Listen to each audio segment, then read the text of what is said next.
এই জন্য এই দুনিয়ার বুকে কিছু টাকার লোভে পড়ে, কিছু সম্পত্তির লোভে পড়ে আমরা কত রকম অন্যায়ের মধ্যেই না লিপ্ত হয়ে যাচ্ছি। ভাবছি না যে আমার ফেরেশতা আছে, লিখছে, সব কিছু তদারকি করা হচ্ছে, আমার ফাঁকি দেওয়ার কোনো সুযোগ নাই। কত বড় দুঃখজনক ঘটনা নিয়ামতপুরের বাহাদুরপুর গ্রামে ঘটেছে। এক বাড়িতে জমির জন্য 4 জনকে গলা কেটে মেরে ফেলেছে। নাউজুবিল্লাহ কন। আহা, 17 বিঘা জমির মধ্যে 13 বিঘা ছেলেকে নিকে দিয়েছে বাবা, একটা ছেলে, আর বাকি 3 থেকে 4টা বা 5টা মেয়ে। এই ছেলেকে লিখে দিয়েছে আর 5টা মেয়েকে দেয় নাই, যার কারণে এই ঘটনা ঘটেছে। গ্রামের যে মেয়ে বিয়ে দিয়েছে, এই মেয়ে জোর করে, এই মেয়ের জামাই 1 বিঘা জমি করে খাচ্ছিলেন। তো এটা নিয়ে গণ্ডগোল লেগে যায়। লাগার পরে এই যেই কয়টা মেয়ের বিয়ে দিয়েছে, স্বামীরা মিলে এসে, ভাগনারা মিলে এসে ওই ছেলেকে গলা কেটে মেরেছে, তার 2টা ছেলেকে মেরেছে, স্ত্রীকে পর্যন্ত মারছে, 4 জনকেই গলা কেটে মেরে ফেলেছে। আহা, কিয়ামতে বিচার হবে কি না? কিয়ামতে তো হবে, দুনিয়াতেও বিচার হবে, ঠিক কিনা বলেন? অলরেডি ধরে ফেলেছে। আচ্ছা বলেন, এই যে জমির লোভে মেরে ফেললো, তারা কি সুখে থাকবে? তাদের তো এখন ফাঁসি হয়ে যাবে, শাস্তি কার্যকর করা হবে, তারা তো বাঁচতে পারবে না। সুতরাং আল্লাহ পাক রব্বুল আলামিন এই জন্য কোরআন দিলেন, আয়াত দিয়ে বললেন, বান্দারে যে কোনো কাজ করার আগে তোমরা চিন্তা করো, হিসেবের মুখোমুখি তোমাদেরকে করা হবে। তোমাদের সঙ্গে ফেরেশতা নির্ধারণ করা আছে, যা কিছু করছো তোমরা সব কিছু লিপিবদ্ধ করা হবে, এক চুল পরিমাণ ছাড় দেওয়া হবে না। সুতরাং যে কাজ করো না কেন তোমরা চিন্তা ভাবনা করে করো। এই জন্য জমি ছেলেকে বা মেয়েকে লিখে দিতে যাবেন না। যেটা নির্ধারণ আছে, এই জমির ফারাইজ কিন্তু কোরআনের আইন অনুযায়ী হয় আদালতে। এখানে কিন্তু অন্য কারো পাকনামও চলে নাই, পারে নাই তো, হ্যাঁ পারে না এটা। এই জন্য কিছু কিছু জায়গায় কোরআনের আইন চলে, এগুলো সমাধান কোরআন ছাড়া পায় না, উপায় নাই। এই জন্য আপনি মারা গেলে ফারাইজ অনুযায়ী যে যতটুকু পাওয়ার সুন্দরভাবে ফায়সালা করে তাকে দিয়ে দেবে। অধিকাংশ পরিবারে বারবার আমি বলি যে মেয়ের হক মেরে সন্তানকে দিয়ে দাও, ছেলেকে দিয়ে দেওয়া হয়, এভাবে দেবেন না। আল্লাহ আপনাকে এই ফায়সালা করতে বলেন নাই। আপনার ছেলেকে যা দিবেন, মেয়েকে তার অর্ধেক দিবেন, যেটা সমাধান সেটাই আপনি করবেন।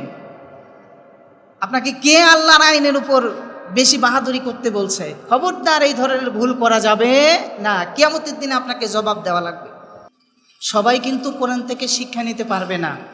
কোরআনের তাফসির শুনে যারা মুমিন বান্দা তারা খুবই মনোযোগী হবে, আর যারা মুমিন বান্দা না, মুনাফিক, ভিতরে রোগ আছে, এরা বলবে তাড়াতাড়ি শেষ হয় না কেন?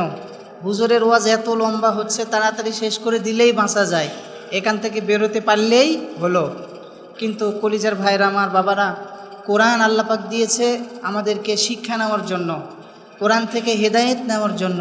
এজন্য কোরআনের কথাগুলো দিল থেকে শোনার চেষ্টা করব। আল্লাহ তৌফিক দান করেন, আমরা বলি আমিন। আল্লাহ রাব্বুল আলামিন কোরআন আল কারীমের সূরা কফের 21 নম্বর আয়াতে এভাবে বলছে, ওয়াজাআত কুল্লু নাফসিম মা'হা সাইকুন ওয়া শাহীদ। ওয়াজাআত কুল্লু নাফসিম মা'হা সাইকুন ওয়া শাহীদ। প্রত্যেক প্রাণ, আমরা প্রত্যেকেই সাইকুন ওয়া শাহীদ, আমাদের সঙ্গে এক একজন পরিচালক ফেরেশতা আছে। সুবহানাল্লাহ কোন। ছোট বাচ্চারা অনেক সময় দেখা যাচ্ছে যে এমন জোরে পড়ে গেছে, না জানি মনে হয় কি একটা হয়, কিন্তু কিছুই হয়নি। পরিচালক ফেরেশতা আছে। আল্লাহ পাকের পক্ষ থেকে সাহায্য বান্দার জন্য সব সময় আছে। আল্লাহ বান্দাদেরকে হেফাজত করেন। সাইকুন ওয়া শাহীদ, একজন পরিচালক ফেরেশতা আছে, ওয়া শাহীদ, একজন সাক্ষীদাতা ফেরেশতা আছে। একজন ফেরেশতা বান্দাকে পরিচালনা করে, আরেকজন ফেরেশতা তিনি সাক্ষী দান করেন। আয়াতের ব্যাখ্যায় এভাবে বলা হয়েছে, আল্লাহ তাআলা কিয়ামতের দিনে একটি সুন্দর দৃশ্য তুলে ধরেছেন, সুন্দর দৃশ্য তুলে ধরেছেন। প্রত্যেক মানুষকে কিয়ামতের ময়দানে উপস্থিত হওয়া লাগবে। কিয়ামতে একজন যত শক্তিশালী হোক দুনিয়ার বুকে, যত ক্ষমতাধর হোক, তাকেও কিয়ামতের দিনে উপস্থিত করা হবে। কিয়ামতের দিন থেকে, কিয়ামতের হিসাব থেকে বাঁচার ক্ষমতা কোনো বান্দার নাই। সম্মানিত সুদীপ, তার সাথে থাকবে সাইক পরিচালনাকারী ফেরেশতা, আর থাকবে শাহিক সাক্ষ্যদাতা ফেরেশতা। তার ব্যাপারে সব বিষয়ে সাক্ষী প্রদান করবেন। যা কিছু আমল করেছে, যা কিছু অন্যায় করবে বান্দা দুনিয়ার জীবনে, ওই বান্দার জন্য কিয়ামতের ময়দানে সাক্ষী দেয়া দিবে।